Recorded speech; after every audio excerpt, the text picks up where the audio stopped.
everything was European background. Everything was European background. Teaching school.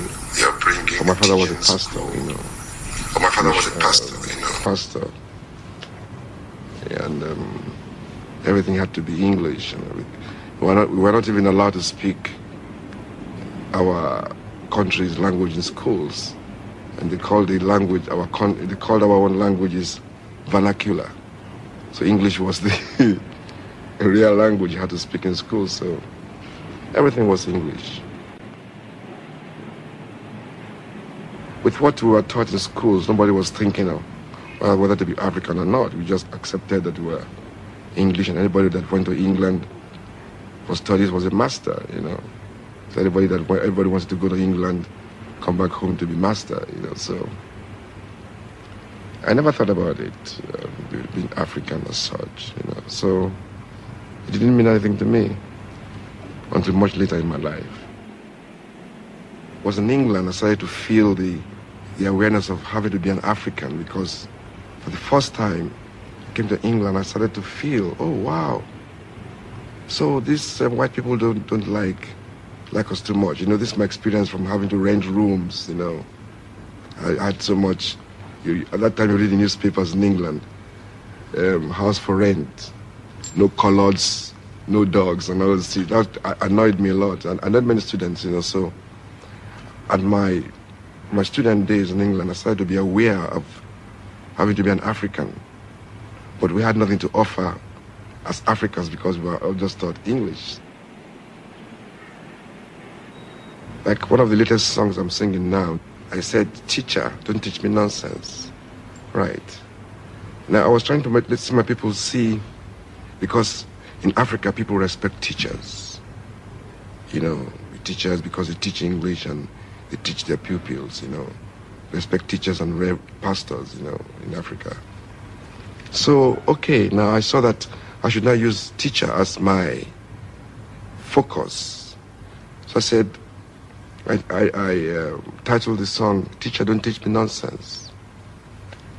Now, I now wove the song into letting the people see that the white men have taught us everything we know.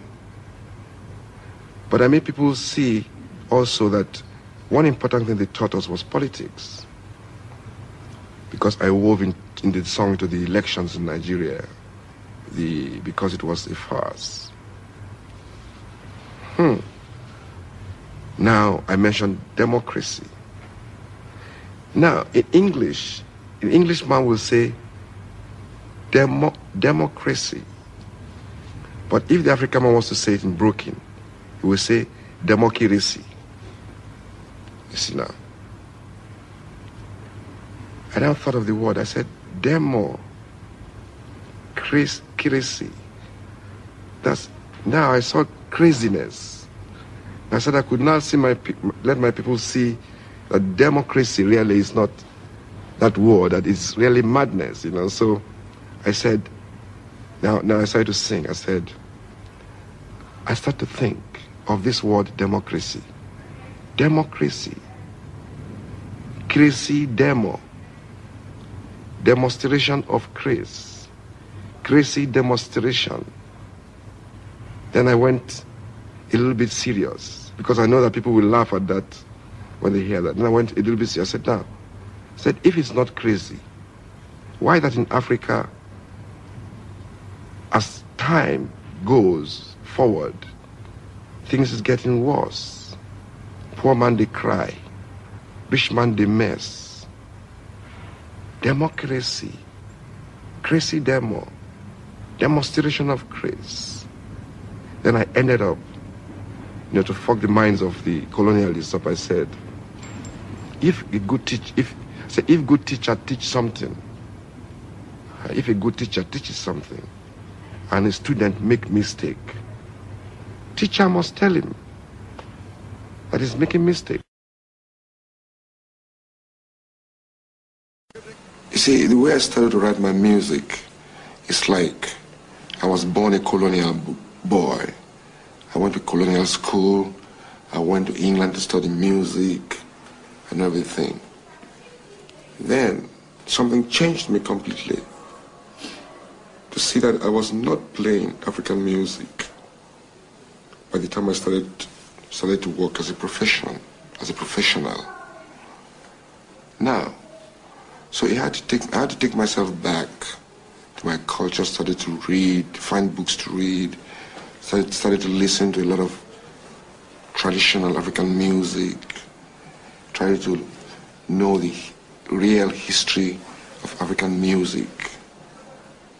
You know, this is my music. Formed that British taught us democracy. America introduced democracy into Africa. Okay. There can never be a military rule in Britain or America. Never. They will not accept it because in their culture, they know that the soldier has his place in the society, and everybody understands that. Now they bring the same culture to my people, and the soldiers are now ruling many African countries. And America and Britain does business with these governments. But these governments cannot be legal governments because they are military governments, which they cannot accept in their countries. So that cannot be fair. These are the kind of things we're fighting about.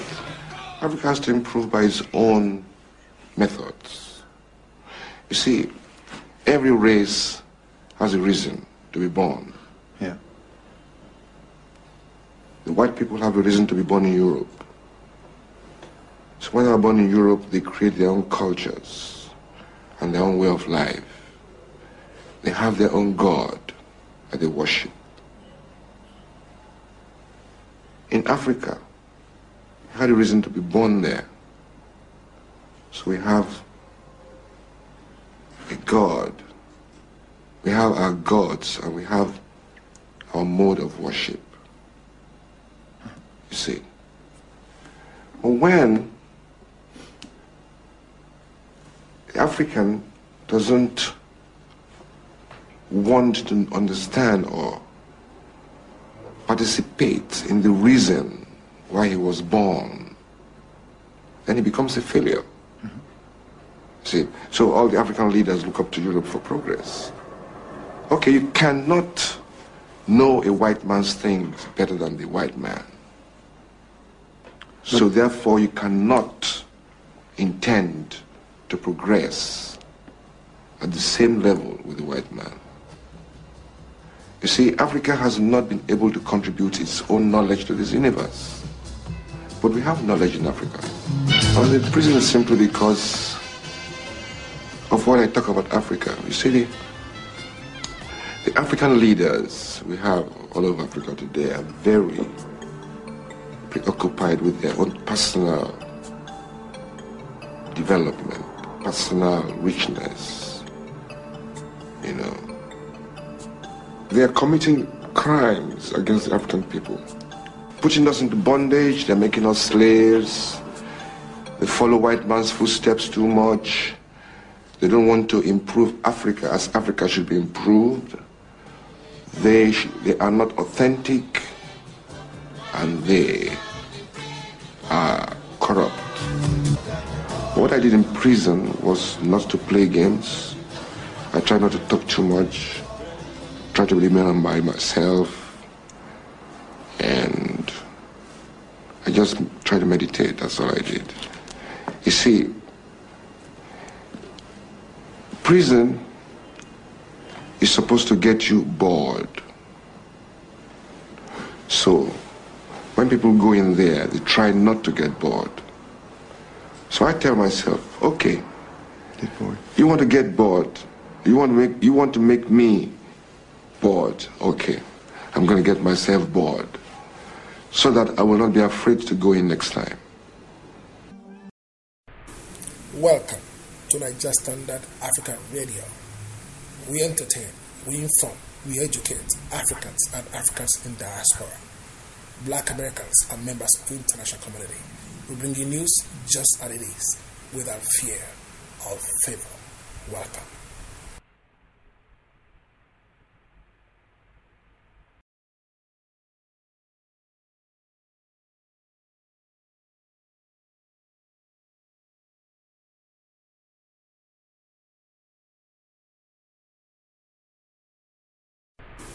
Welcome to Niger Standard African Radio.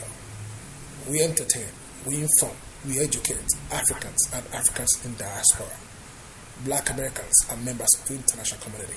We bring you news just as it is, without fear or favor. Welcome.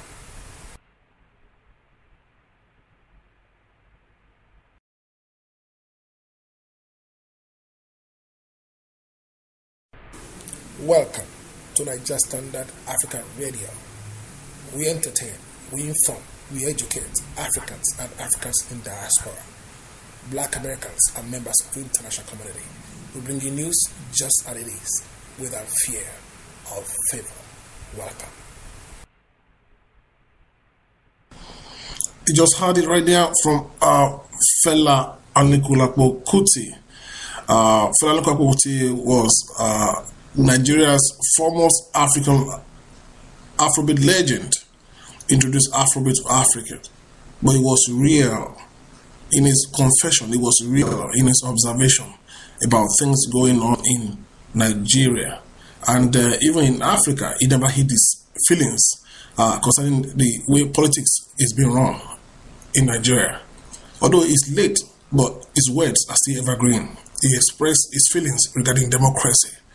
I'm still your host, George Elijah Otumo, the MD CEO of Niger Standard Africa Radio, and also the editor-in-chief and publisher of Niger Standard Africa, Niger Standard International Newspaper, PLC, and USA here.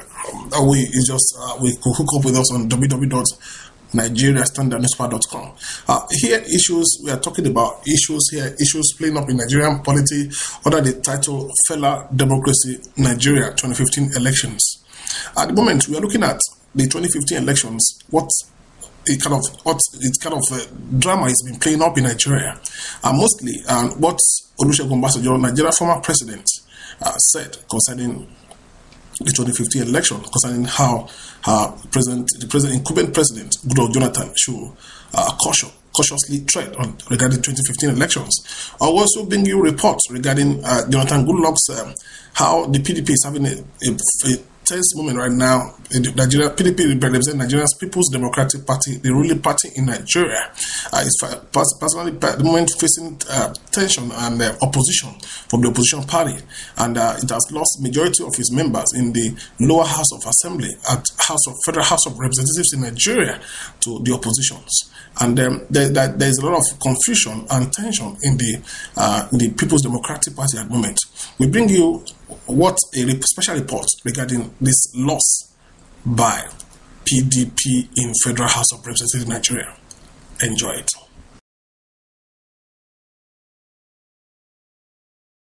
Nigeria's President Goodluck Jonathan has lost his majority in the House of Representatives after 37 MPs defected to a new opposition party. The MPs said in a letter to the Speaker of the 360-seat lower chamber that they had joined the All Progressives Congress (APC) party. This is the first time a president has lost his majority in the chamber since military rule ended in 1999. Nigeria is due to hold presidential elections in 2015. The defection of the MPs is the latest blow to Mr. Jonathan and his governing People's Democratic Party, PDP, and will make it extremely difficult for them to implement their legislative program, correspondents say. The PDP, which still controls the upper chamber, the Senate, has won every national election since the end of military rule. Last week, ex-President Olusegun Obasanjo told Mr. Jonathan it would be morally flawed for him to seek re-election because of his failure to tackle Nigeria's myriad problems, including corruption, piracy, kidnapping and oil theft. This came several weeks after a powerful faction of state governors broke away to join the APC.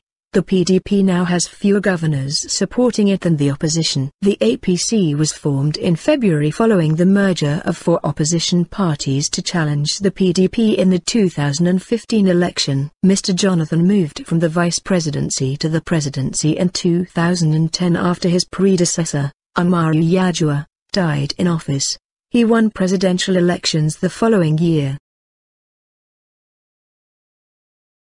With observation, we have no right to intervene or to interfere we have right to go anywhere unhindered and look and ensure that we observe clinically to see that there is no impediment to free, fair, and transparent election. To see that things are done according to the law that have established or put in place, and that the conduct and operation of the election are what they should be. You just heard the voice of former President Olusegun Obasanjo regarding how 2015 elections should be and what Jonathan should do to ensure that the election is free and fair. You agree with me that 2015 elections in Nigeria has brought Nigeria to a crossroad, to a junction, whereby forward is what Nigerians want, but any little thing that could affect the peaceful poll could lead to another thing. Could this lead to the prediction that a lot of people have been saying that 2015 elections Nigeria could break up, and we believe in one Nigeria, one unity. I'm a Nigerian. We're proud to say we believe one Nigeria, one unity. But even here in the United States, Nigeria Standard Newspaper Incorporation USA, our newspaper here in the United States, we've been reporting editorially about issues concerning regarding 2015 elections. Without taking you further much, we want you to listen to a threatening statement recently made by Asari Dokubo regarding the 2015 elections, that if Jonathan Goodluck did not emerge president, Nigeria could be on fire. Enjoy the message.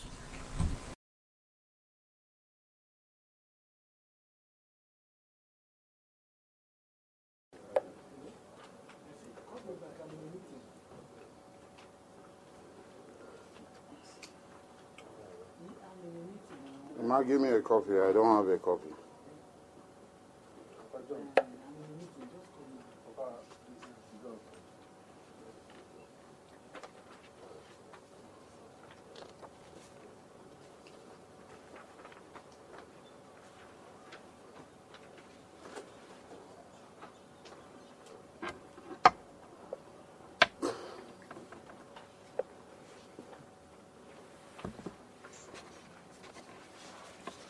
Gentlemen of the press, are you ready for me? Yeah, let me go on.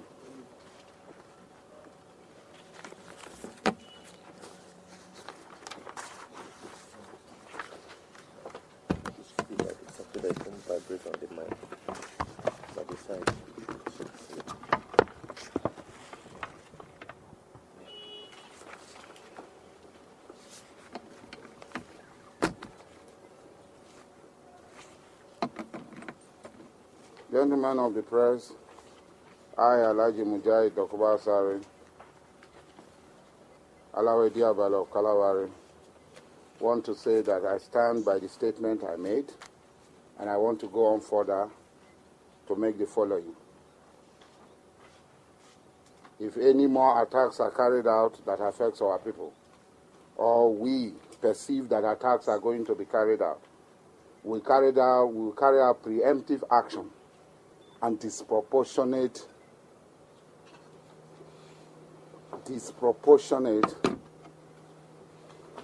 reaction to any attack that is being planned, that is going to be carried out. It's quite unfortunate that the oligarchy in the north, represented by the feudal Fulanis, who immigrated and invaded our land from Futajelon, had continued to show disregard and disrespect for the owners of the country they came into. And people have tolerated them for a very long time, but that will no longer continue. I want to refresh your memory that on the 5th of October 2010, a Fulani, Lawal Keita, former governor of Old Kaduna State, said this: anything short of a northern president is tantamount to stealing our presidency. Jonathan has to go, and he will go. Emphasis. Even if he uses the incumbency power to get his nomination on the platform of the PDP, he will be frustrated out. Emphasis. He will be frustrated out. The North is determined, if that happened, to make the country ungovernable for President Goodluck Jonathan or any other Southerner who finds his way to the seat of power on the platform of the People's Democratic Party, against the principles of the party zoning policy. Today, insurgent group, in furtherance to this clarion call from the feudal Fulani occupiers of our land, had wreaked havoc. They are attacking barracks and seizing weapons. Their foot soldiers in the army are planning a coup, because at the top they cannot plan a coup. And Goodluck Jonathan is just sitting and watching. But we will not sit and watch. For every action, there will be an equal and opposite reaction. And it will be disproportionate. And nobody arrested this fellow, this invader from Futajelon, Lawan Keita. Nobody arrested him. He's walking free. After that, another Fulani who had used our money to overthrow democratically elected government, a corrupt Fulani, General Muhammad Buhari, very corrupt, highly corrupt, rotten, made this statement. God willing, by 2015, he made this statement May 15th of May 2012. God willing, by 2015, something will happen.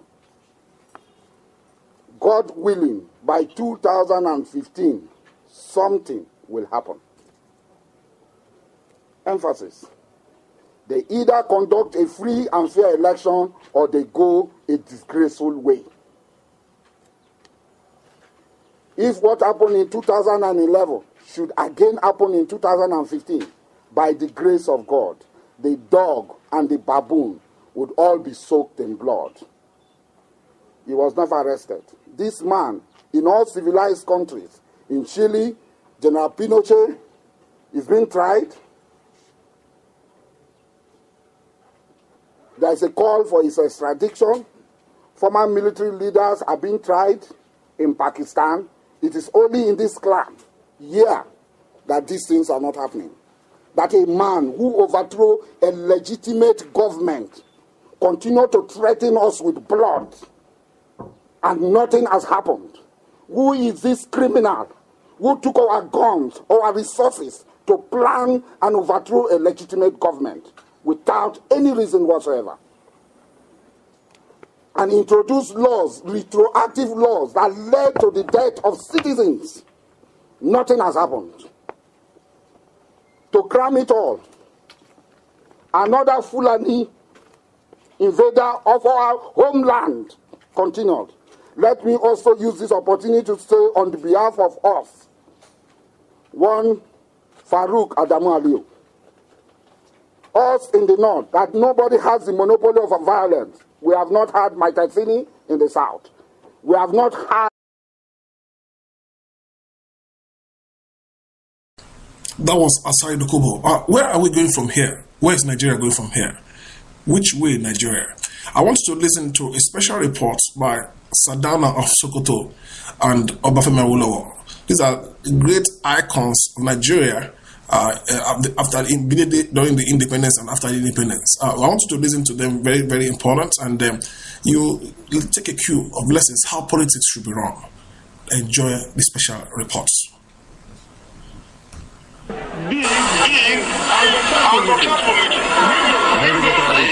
Police were far too few, and they did nothing to remove the organized young hoodlums, stirring up passions at the edge of the crowd until it was too late. For a time, it looked up.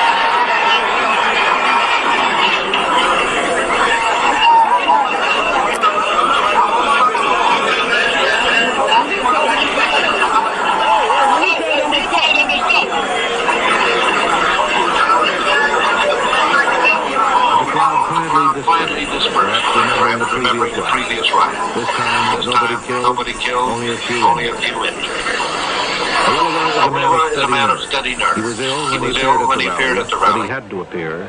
Otherwise, he would have been called a coward by his enemies. By morning, he felt better. There was a considerable riot when you spoke here yesterday. Was this an organized thing put on by the opposition? My own view is that it had been organized by some people. You don't think it could have been just... It wasn't spontaneous. In a town like Kano, you have a lot of loafers who can easily be made to do any dirty work by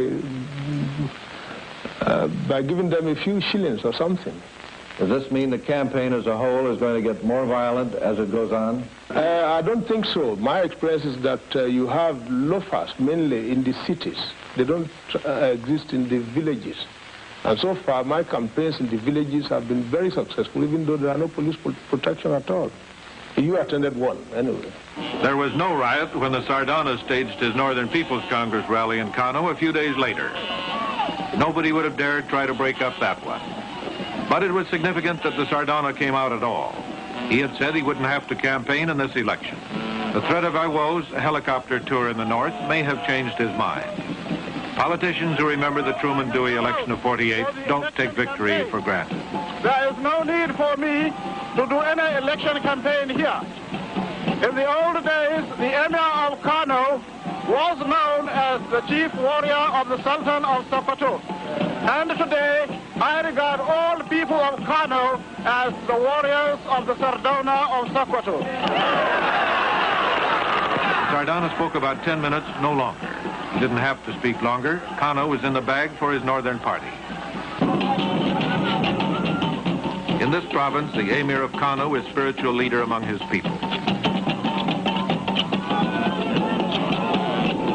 His honor guard of drummers, horsemen, soldiers is a spectacle for impressing the citizenry whenever he leaves or returns to his palace. That was Sardauna of Sokoto and Obafemi Awolowo speaking regarding Nigeria's first post-independence elections that was held in 1960. And yet, their messages are still very evergreen. I wouldn't bore you with much words, and from here, I want to also take you to that we just wrote a book regarding fearless reportage of Nigeria's 2015 elections, reporters' survival, democracy, and journalism, Nigerian journalism in the United States of America. We want to appeal to you to kindly go on Amazon.com and get this latest book written in 4 different languages. Written in Arabic version, written in Spanish version, written in French version, written in Spanish version. Go there and get a copy. It's very important. When you get to Amazon.com, click on George Elijah Otumo as the author.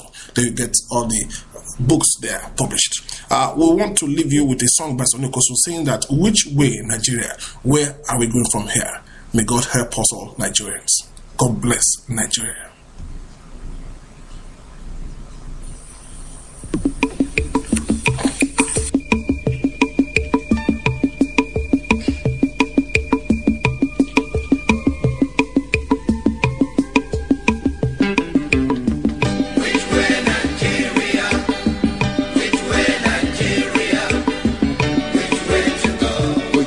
To go. I love my fatherland. Oh yeah. I want to know. Yes, I want to know which way Nigeria is heading to. Which way Nigeria? Which way Nigeria? Which way to go? Which way to go? I love my fatherland. Oh yeah. I want to know. I want to know.